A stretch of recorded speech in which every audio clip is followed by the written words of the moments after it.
People say America has never defaulted on its debt. Well, first of all, that's not true. It's not a true statement. But the easiest, quietest, stealthiest way to default is inflation. It's like, hey, here's your $1 billion back. Good luck buying a loaf of bread because I've destroyed the value of the dollar. And so now 3%, we'll do it in, do the math, we'll do that in about 22 years.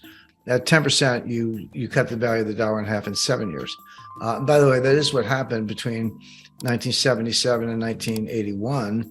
In that 5-year period, the dollar lost over 50% of its purchasing power.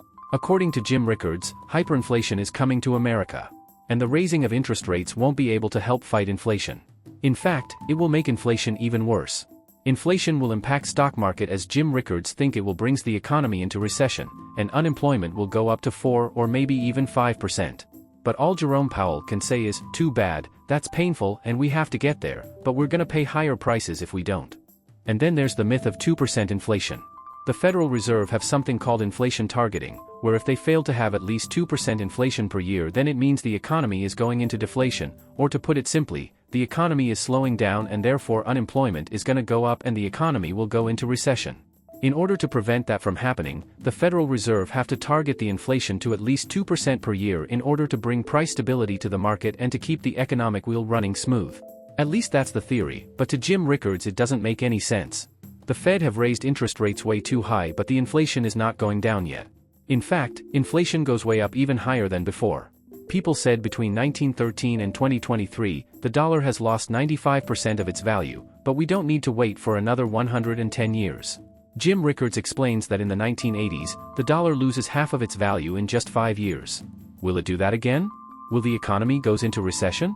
Let's find out. A lot of people like to bang the table and say, since the creation of the Fed in 1913, the dollar has lost 95% of its purchasing power. Well, that's a true statement, but you don't need 110 years. We lost 50% in 5 years between 1977 and 1982. So inflation is insidious. It is a tax. It is a form of theft. But like the kid with the mother's wallet, if you keep the theft, in small little bites, but do it long enough, you can get the whole thing and no one will notice. So they say we want 2% because we want to be able to cut if we have to.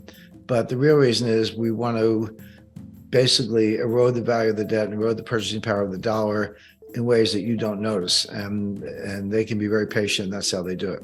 But to your point, Addison, well, hasn't the Fed been raising interest rates? Yes, but real rates are still negative.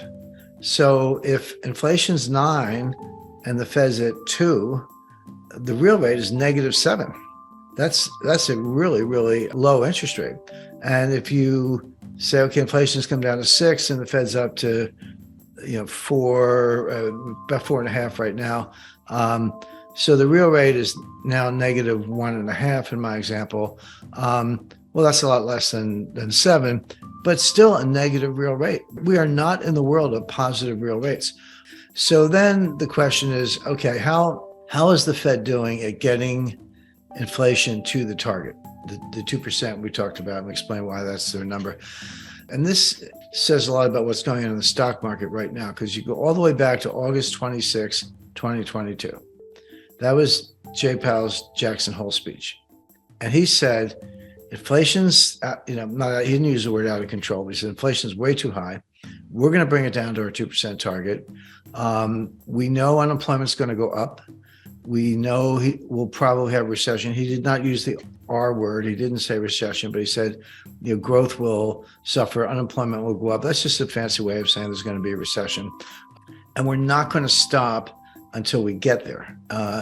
And so in other words, too bad, unemployment's going to go up to some number, I don't know what, 4 or 5%, which is pretty high. It's right now it's 3.4, I believe, the lowest since 1969. So unemployment's going to go up. The economy's going to go into recession, but too bad. That's the price we all have to pay to get inflation down under control. And the way to 2%, in other words, and the way Jay Powell rationalizes this, he said, yeah, that's painful, and we're going to pay a high price to get there, but we're going to pay a higher price if we don't. If we don't get to 2%, and we let this thing spiral out of control and we even stay at 4 or 5% for a prolonged period of time, that the economic damage from that in terms of lost investment, misallocation of capital, basically people losing money on their investments, is going to be much higher than maybe a short recession.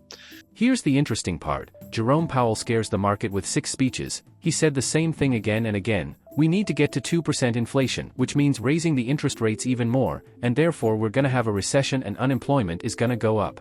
With the Fed being hawkish, the market should go down. Instead, the market got rallied because they believe inflation is going to go down soon. Jim Rickards thinks the Fed is already reached at something called the terminal rate, a rate which inflation will go down on its own, so the Fed won't need to raise the interest rates any further. But the Fed keeps raising it and making the economy crash even further.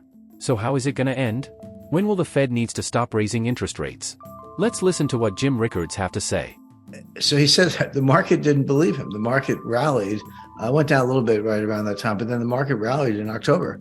And he comes out at the end of September, he gives another speech at an FOMC meeting, comes out November 2nd, gives another speech, comes out November 30th, gives a speech at the Brookings Institution, and then comes out in mid-December with another speech, and then again a couple of weeks ago on February 1st.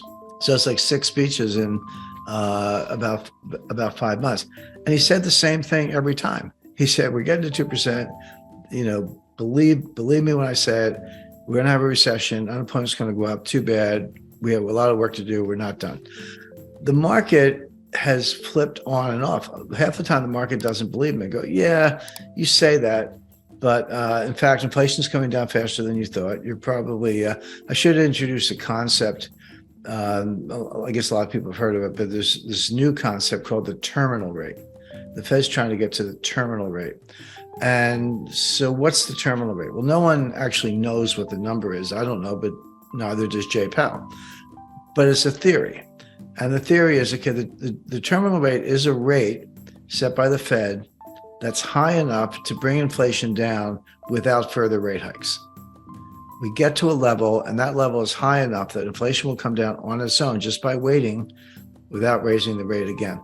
And the conundrum, I hate to use that word, but it is a conundrum. The conundrum the Fed faces right now is they have been raising rates and inflation has been coming down. Those two things are true. But is inflation coming down because they're raising rates, in which case maybe you want to keep raising them, or are you already at the terminal rate? It's coming down on its own, and now the danger is you're going to go too far. And that's the debate with Wall Street. And so Wall Street is sort of leaning to the view, now you're probably already at the terminal rate. Inflation is coming down. You need to back off. You need to stop and probably pivot. This was the famous word for the last 6 months. The pivot means you're actually going to have to cut rates because you have gone too far and you're going to cause a pretty bad recession. And so the expectation as recently as December was that the Fed would pivot around March or April. They would raise in February, maybe March, but pretty quickly after that, they would cut rates. And if the Fed's cutting rates, buy stocks. It's typical Wall Street analysis. It always ends with buy stocks, particularly tech stocks. So, with the current high interest rates environment and reckless government spending, what should we do to protect our money from inflation? Should we buy stocks? And what stocks should we buy? The Fed said it will raise the interest rates even further, but the market thinks the opposite will happen. So who's right and wrong here? Let's hear what Jim Rickards think. Spoiler alert. This is not investment advice. But the Fed has been saying the opposite. So there's been this battle where Powell goes 1, 2, 3, 4, 5, 6 speeches, says the same thing. We're not stopping. And Wall Street says, oh, yes, you are. So buy stocks. Well, who's right? Well, there's an old saying on Wall Street, don't fight the Fed. I don't think of it as who's right or wrong. You could have an opinion. The way I think of it is I just want to know what you're going to do. Because if I know what you're going to do, then you can trade accordingly. You can plan for that and you can prepare for it.